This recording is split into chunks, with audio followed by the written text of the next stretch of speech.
Hi, in this video we are going to illustrate that what's the problem as far as generics are concerned, in the sense that why is it good to use generics. So let's suppose the fact that we have the main method, of course, and we would like to add, for example, two integers. So of course we just create some static methods. It's going to be a void. And what's going to be the parameter? For example, we would like to add two integers.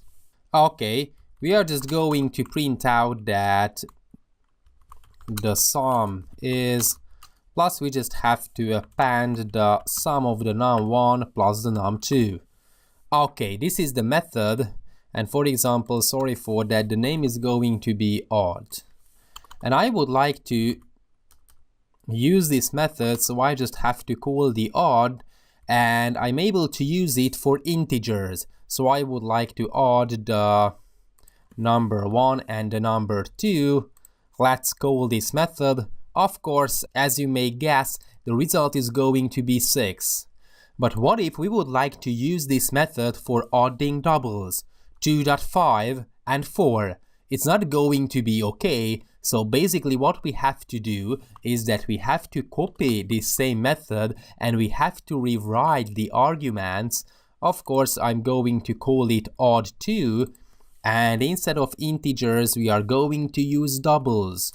So double, and then in this case I'm able to call this method because 2.5 and 4 can be considered as doubles. So in this case we are able to sum these two numbers, and it's going to print out that the sum is num1 plus num2, so it is equals to 6.5.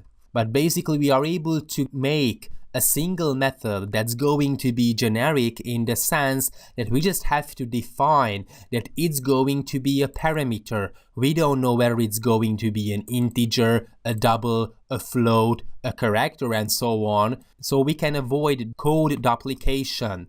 We are just going to specify that it's going to be the first number, the second number, and we want to add them together, no matter whether they are integers, doubles, floats, and whatsoever. And basically, this is why generics have came to be, in the sense that we don't have to specify as many methods, as many types we have.